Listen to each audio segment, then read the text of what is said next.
Welcome to the Real News Network. I'm Sharmini Peries coming to you from Baltimore. We're talking about the newly issued guidelines by the federal government to limit racial profiling. However, it might actually be facilitating it. Now joining us to discuss all of this is Naomi Murakawa. Naomi is Associate Professor of African American Studies at Princeton University. She recently released her first book, The First Civil Right: How Liberals Built Prison America. Thank you so much for joining us, Naomi. Thanks for having me. So, Naomi, earlier in the first segment, we were talking about what is actually wrong with these nationally or federally issued guidelines. It is for the federal agencies. And Eric Holder and President Obama are hoping that the local police departments actually take these guidelines and translate them locally, or it might even hope that the states take this up. But this is just a hope. And is there any sense out there, you've been studying this topic for a while, that there's any desire on the part of police departments locally to adopt things that would restrict them even more? So that's really interesting because police departments are willing to do a number of things, and we should look closely at the things that they want to do. Because a lot of the things we're assuming they'd be resistant to are things that they are quite willing to welcome. Right? Such as? So the big commission that Eric Holder is convening, right? This national commission that is a task force to study 21st century policing. And Holder is sort of going about advertising this as the first big national review of policing since the Johnson administration, since in nearly 50 years. Okay.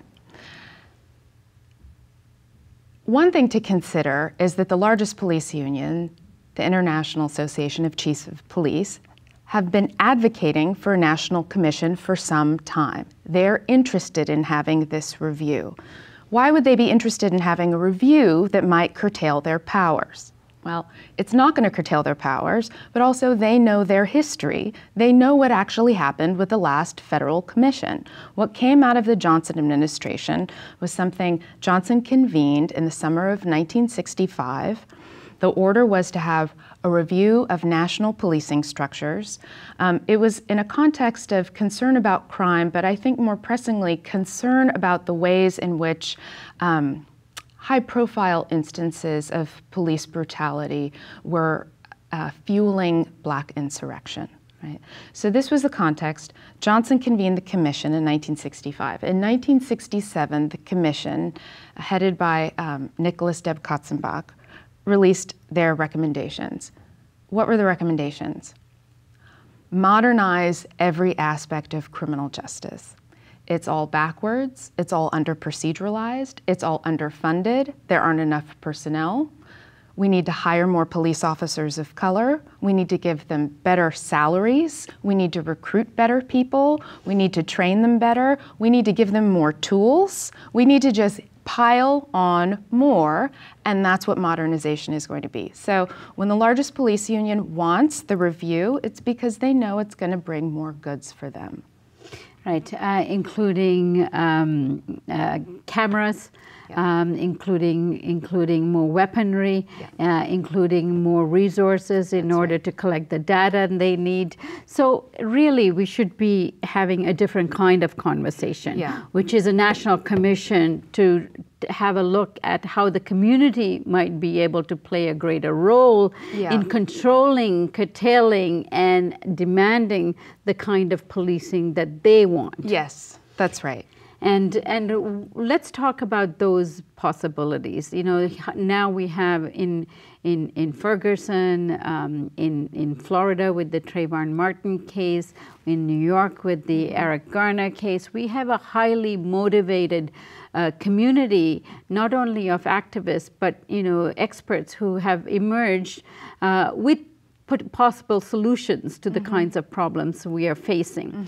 Let's look at, and historically, you brought up 1965, we come to these climaxes in terms of, police community relations.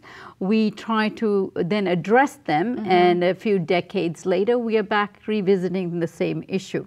So to make sure that this time, some of these policies that the communities and the experts that are advocating on behalf of the communities might be asking for actually stick. Yes. What kind of policies do you think they should be thinking about? Okay, so I want to talk about the kinds of policies, but first I do actually want to talk about the framework through which we're understanding reform. So you said we keep coming to these moments where we talk about police-community relations, and there will be something that comes to a crisis and then some set of resolutions, and yet we keep finding ourselves in this problem. I actually think the reason we keep finding ourselves in this problem is that we keep defining the problem as police-community relations. So if you listen, the language that Obama and Holder go back repeatedly to is there's mistrust, there's not proper dialogue. We need reconciliation between police officers and communities, as if what we're discussing is like a soured relationship between equal partners. That's not what we're discussing. We're discussing a force that has arms and the right to kill, patrolling other communities. It's not a matter of restoring trust, right?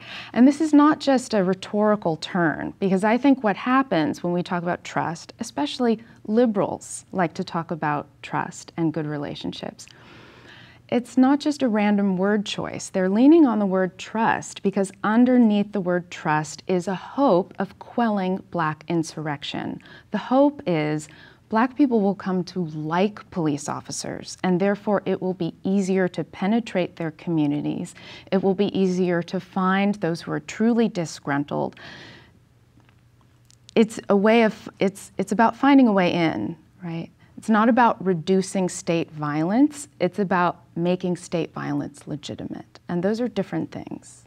So let's flip this on its head and then talk about the kinds of ways people need to start thinking about police and communities controlled policing. Okay, so here's where I think we should go. I think we need to let go of a language of police brutality and let go of a language of police racial profiling, because there really is no such thing as racial profiling. There is only policing as we know it. To talk about racial profiling is to imagine that there is such a thing as colorblind policing, and we've never had anything like that, right? Once we start grappling with police powers, we'll recognize that these little reforms are just trying to add administrative tricks, procedural touches, right? The history of liberal policing reform is the hope of just giving the right protocol, giving more training, right? Of having a certain set of rules and rights-laden ways of thinking about policing that will make it all seem individually fair, right? But the fact is, police don't suffer from a deficit of procedure. They suffer from an excess of power. And the power comes from the criminal code. And the criminal code is something that we, the polity, allow to be created, right? So when police officers are out doing their patrol, they can decide to be more or less rude. They can decide to unholster their gun or not. But what they are doing is enforcing a criminal code that has been accrued through democratic processes, right? There are usually between 10 to 12 million arrests every year. About 5 to 6% of those are for violent crimes. Add a little bit more for property crimes. About 20% of all the arrests are for violent crimes or property crimes. What are the 80%? Non-violent, petty little offenses, usually misdemeanors, right? And misdemeanors are clogging the courts. Now, when we talk about police power and what it is that they operate within this sort of engorged criminal code, you have to sort of recognize that there were and there are police departments having the debates through the 60s, through the 70s, even through the early 80s. What do we prioritize? When almost everything is criminalized, what do we prioritize?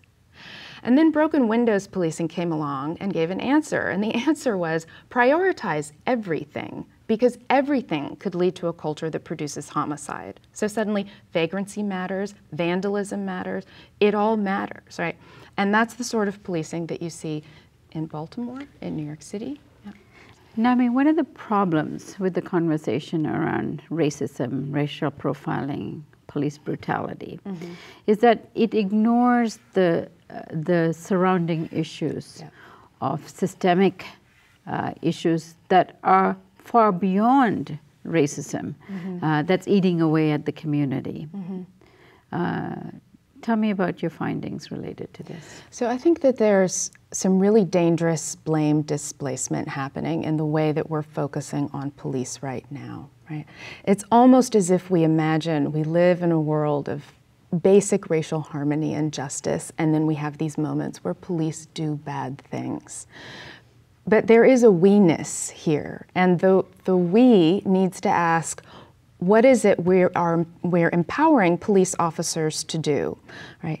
And when you look at this engorged criminal code, we have to ask ourselves what it is we want police officers to do when we criminalize everything: disorderly conduct, vandalism, loitering, civil gang injunctions, curfew violations. I believe that we put those laws on the books with a kind of racist wink and nod that says, just the bad ones, just the black and brown ones, just the homeless people who you can sweep up because they're in the downtown districts and hurting business. Because you know what, if you read these codes on disorderly conduct, anyone could be arrested at any given moment, right? There is a blame displacement happening when in our refusal to take these laws off the books. And I think if we're really going to talk about police reform in a context of social reform, we need to ask the question the way Angela Davis has asked it, which is, what do we have to imagine if we abolish the social function of police and prisons? What is it we have to imagine if police are no longer there to sweep up the homeless and the drug addicts and the mentally ill and those who are chronically unemployed? If you couldn't call the police, you'd have to come up with some other solutions right away. And those would be solutions that would, at base, address agro-capitalism, unregulated markets, right? Residential segregation, bad schooling, all of the things that make racial death the way it is now, right? And all of those things are more than policing. Right, and here you're talking about systemic racism in the larger society that actually facilitates and allows the kind of profiling and brutality to take place that we're experiencing today. Yes. And then the critical issue is policing for whom, protecting whom, and this is where I think the dynamic needs to be undone, and how we look at the issue of policing needs to change. So in our next segment, let's talk about how we can flip that dynamic, how we can change policing, and in whose interest we are actually policing. Great. So Naomi, thank you for joining us on this segment. Thank you. And thank you for joining us on the Real News Network.